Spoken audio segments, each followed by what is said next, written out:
NBC really put the Super Bowl on the map. You did the first Super Bowl, didn't you? Did the first one, and CBS did the first one. It was an unusual happening when two networks did the same game. It'll never happen again. And we were the AFL network, they were the NFL network, and they dominated the ratings all year, in fact for years. We gave them a pretty good battle on the Super Bowl, and I'll never forget, they only had about 50,000 at the game, but executives were running all over the place with notebooks and everything, getting the ratings every 5-10 minutes, and Chris and I were laughing about it. The game was a pretty good game for a half. Kansas City gave Green Bay a good game until they fell apart. But the whole story, Lombardi made a statement. He says, hell, the story here is the battle between the networks, not the football teams. And they put out a lot of hype during the week on promos on the networks and everything. And that's what it was, a battle between the networks. After that, the next year they gave it to CBS, and then NBC had it the next year, and they alternated. So NBC had it the odd years, and CBS had it the even years. Where was that game played? L.A. Coliseum. It wasn't called the Super Bowl. Yeah, it was. Lamar Hunt got the name for that game. His kid had a toy with super clay, and he got it from that. And they called it the Super Bowl right from the start. They tried to call it the AFL, NFL championship game, but it was too long and didn't hit with the public. Now, you also did the third Super Bowl, the Colts and the Jets. Big historic upset when the Jets upset the Colts and sort of changed the future of pro football. America had not really accepted the AFL and laughed at it some. But after the Jets won, why, hey, the AFL is as good as the NFL. But it wasn't. It was the top 2 or 3 teams, but not from top to bottom. But our ratings shot up the next year with NBC. We now had the champs, the Jets, and Namath became a folk hero. And it wasn't an exciting game. The Jets dominated the game, 16-7. But it was a historic game in that it changed the map of pro football, changed the thinking of the viewer and listener, that suddenly the AFL was competitive. Who produced the game? For us, Yes. our own guys, producers. I'm trying to remember who did produce it. I don't remember. Do you remember any particular moments during the game that were Oh, I particular? remember a lot of moments, yeah. I remember just before the start of the second quarter, the Jets marched 80 yards, a beautiful drive. Matt Snell roared around, left into the end zone for the touchdown. One play I'll never forget in my life, the Colts came back, and Earl Morrill, the quarterback, took the ball and pitched it out to Tom Matty, the halfback, who in turn fired it back to Earl Morrill across the field for a flea flicker play. I'm looking down the field, and I saw Jimmy Orr waving, screaming down in the end zone, not a man within 20 yards of him, and they didn't see him. And Shula always said that the band was marching in back of the end zone with the same colors. It was the Baltimore band. And he didn't see, and he threw the ball down the middle and was intercepted by Johnny Sample. I said on the air, I yelled, Orr's wide open, Orr's open down there, he doesn't see him. And I'll never forget that. Who else called that game with you? L.D. Rogatis worked with me. And he made one of the greatest calls in sports broadcasting history. I turned to him and I said, Al, how do you see this game as we're about ready to kick off? And he said, Curt, if the New York Jets gain 100 yards on the ground, they'll win this game. They were 20-point underdogs. And Matt Snell alone made over 100 yards. In other words, he's saying they got a ground game going, and Namath passing will be all the more dangerous, and they'll have a balanced attack. And the Jets just outplayed them. Now, there are a number of other memorable Super Bowl games that you played. How about Super Bowl V? That's Baltimore and Dallas? Yes. Yeah, that was decided on a field goal in the last few seconds. That wasn't a great game. The one I remember, I think still the best one ever played, was between the Pittsburgh Steelers and the Dallas Cowboys. Half the players on that field became Hall of Famers. They had Roger Staubach, Tony Dorsett, the great tackle for the Cowboys. I forget. That was 1979. Yeah, I guess so. Super Bowl. 35 to 30 or 30. I forget what the final score was. 35-31. 35-31. Terry Bradshaw played quarterback for the Steelers. Franco Harris, a running back.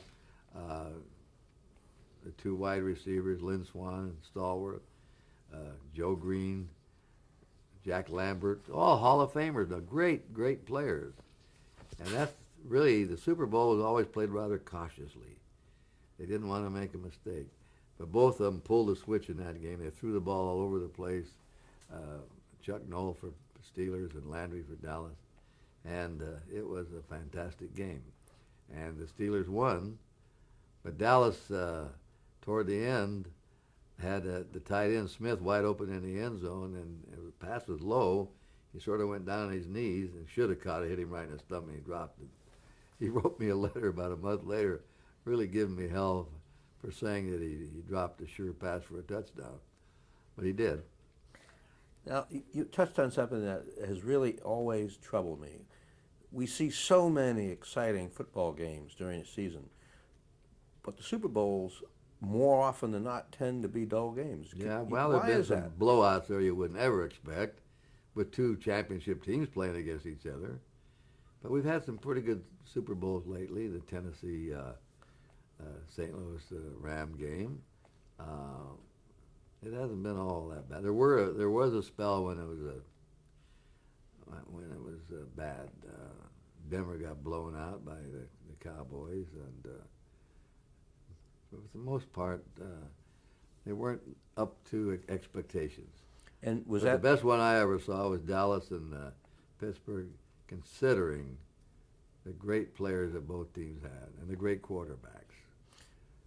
Did you have friendships with some of those outstanding coaches and players of those years? Well, Chuck Noll wouldn't let you close to him. He was a gentleman, but he didn't like the media. He didn't want him nosing around. Landry was very nice to me. He's a real gentleman, and but they wouldn't tell you much. I always got it from the assistant coaches in those days. Hank Stram was wide open with you. Great. Shula was, they're all cautious, those guys. They don't want to say something that's going to come back to haunt them. They don't want to let you in on anything. And so they have to answer some questions, but they're always conscious of the media. So as a sportscaster, that's pretty much the difference between covering one team and traveling with that team and just coming into town to cover a game. Oh, absolutely. If you're a Yankee announcer, a Red Sox announcer, you're with them 154, 162 games. You travel with them. You get to be... a fellow brought up to me this morning in an interview that nowadays a broadcaster should not be a friend of any athlete. And he said, I know you were a very close friend of the Red Sox players, Ted Williams, Dom DiMaggio. I said, yeah, I was. What's that got to do with it? He said, well, then they're afraid you won't tell the truth. I said, listen, if Don DiMaggio let a ball roll under his legs up against the wall, I told it. Hell, they got television, they can see it. You're not kidding anybody. I said, I used to rap Williams. And he used to say, you're right. And he told me I wouldn't respect you if you hadn't pointed that out. So, I was a lot friendlier than the modern announcer with him. But in baseball, especially when you're with them day after day after day. And I did the football game of the week. I got friendly with Terry Bradshaw and a few guys. But you go in there and only see him maybe once, twice, 3 times a season. So you didn't have a chance to get friendly with him. And in basketball, one of my best friends in life, who is the villain right now, Bobby Knight. Great guy. I can't tell you what a great guy is. I don't care what the Tell us media what a says. great guy is. Well, I'll tell you. I'm going to tell you a story. I'm doing his first Final Four team as a coach, a young coach in his early 30s at the University of Indiana. I'm down on the court. Indiana's playing the great UCLA team. They got beat 8 or 9 points in that game, but played them very well. And I'm getting ready there, and the teams are warming up, and across the court from me are the benches. I see Knight get up from one bench, walk down to the end of the court, cross over under the basket, and came right down the sideline toward me. I said, he's coming here. I wonder what he wants. Came up to me and stuck his hand out. He says, Curt, I'm Bobby Knight. I said, I know who you are, Coach. I said, I was at the practice yesterday, but there were so many guys around you. I didn't get a chance to meet you. He says, Curt, I wonder if you could do a favor for me and for a guy that loves you. I said, who's that? He says, Claire B. Oh, I said, yeah. He worked the double slam with me when City College won both tournaments, the NCAA and the Invitational, one of the great basketball coaches of all time. When Bobby, at 24 years of age, went to West Point, Claire B used to come over and help Bobby and give him some advice. And one thing about Bobby Knight, I don't care what you say about him, he always respected and admired the older coaches. Hank Iba, Claire B, all those veteran coaches. He was wonderful to him. He says, Curt, Claire B is going blind. Is there a way you can mention his name today? He's going to be watching the game or listening. Well, I says, hell yes, I said. I didn't know. I'm sorry to hear that. Yeah, he said, just in the last few months, his eyesight's gone, and could you work it in? As he walked back, I said to myself, here's a young coach playing in his first Final Four. They all try to get there. Very few of them do. And he's thinking about Claire B. How can a guy be all that bad? And I loved him ever since. And he came out to Wyoming for a week and fished with me. A few years, I had the most fun with him. He and Ted Williams were a lot of fun. They're supposed to be monsters or ogres, but they're really fun guys when you get around them. And I'm an admirer of Bobby Knight's. Now, some of the stuff I've told him, he knows how I feel. I said, you're wrong there. I mean, what do you want to battle with the media like you do? You're just like, you're a pup out of Ted Williams. You're just like it. They were just alike. They hated the media and this and that. But I also know Bobby's a very honest man. He's never cheated at recruiting. He's done a lot for the school. He's raised money for their libraries and bands and things like that. And I hate to see him go through what he's gone through, but I probably became close friends with two of the most controversial guys in the history of sports, Ted Williams and Bobby Knight. Do you remember what you said about Claire B's on the air? Yeah, I worked it in. I said, I understand from somebody told me, I didn't say who, that Claire B's watching this game today, the great coach at LIU, when they won 41 straight there. And I said, he went to help Bobby Knight in his early days at West Point, when Knight was the youngest coach in the country. And so I said, I want to send Claire our best. And I said, he worked with me during timeout. I said, he worked with me in Madison Square Garden on the television when City College won the famous double slam. I got that in. And he wrote me a note about a week later and thanked me. Now, you've covered a lot of Rose Bowls. Yeah, 14, I think. Remember the first one? Indiana and USC. And I think Indiana won that game 14-6. That's when I first saw O.J. Simpson. He was a junior that year. And I was impressed with him. They have a big luncheon before the game, like on a Wednesday or Thursday, 2 or 3 days before the game. I think the Rotary or Kiwanis luncheon in Pasadena. And they have one member of each team come up and speak. And O.J. spoke without any notes or anything. I was impressed by his sort of ease and ad-lib ability. And I thought to myself, gee, this guy's good on the mic. The next year, they played Ohio State, and he got up and he spoofed Woody Hayes about making mistakes of war history in the Civil War. And he brought the house down, and Woody got a little mad. But that's when I first met O.J. and at the Rose Bowl. And I had a lot of great Rose Bowl games. Well, tell us about some of those Rose Bowl games. Well, there was one game, USC won. Jim McKay's son, not Jim McKay, John McKay. John McKay. Son caught the winning pass in the end zone on the 2-point conversion. A lot of them were good games. And the two of the best games I saw were Stanford. Stanford beat Michigan and Ohio State, and the year Jim Plunkett played. He was a Heisman Trophy winner.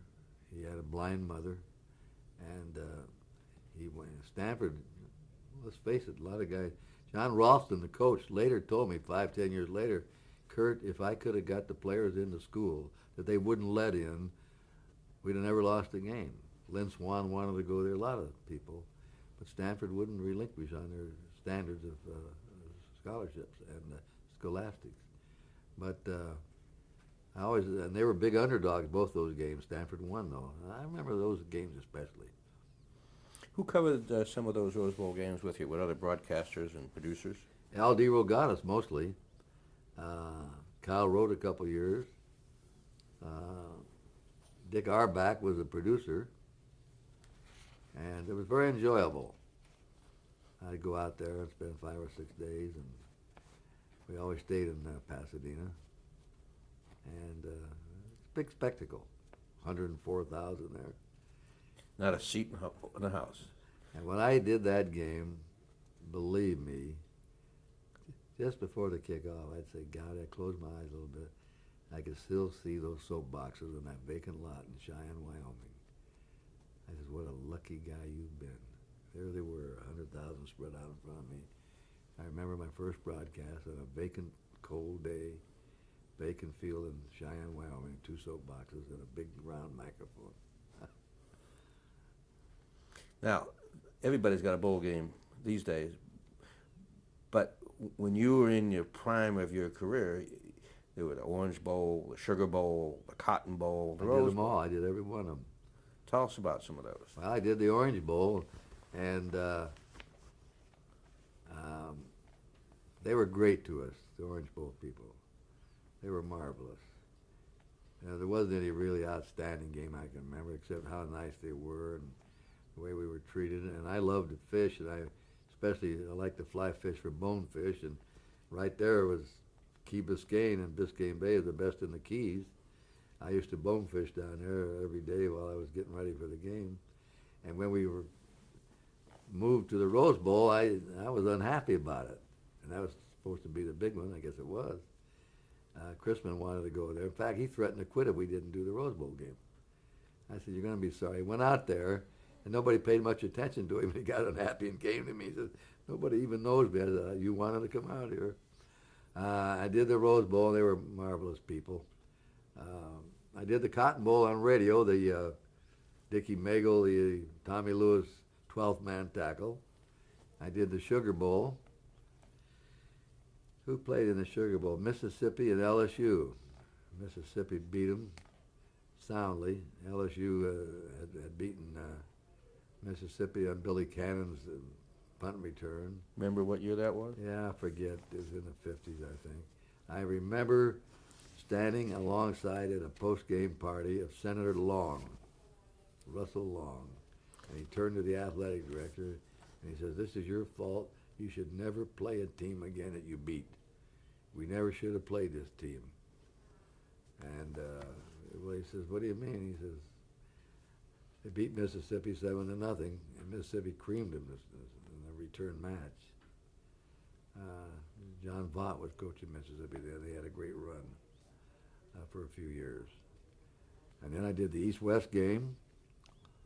I did a lot of them. And I did the Senior Bowl game. So I did all those postseason games. Now, you were at NBC for a long time, and you did the NFL Game of the Week, NFL on NBC. Yeah. Talk to me about that. Who produced that? Oh, we had different producers. They'd go out to every site and do a broadcast.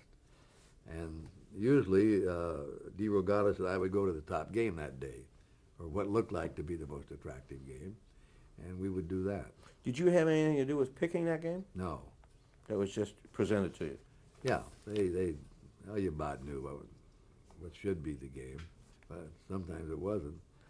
And it was picked up in the offices of NBC. I didn't have anything to do with it. Now, earlier you talked about the importance of preparing for a baseball game.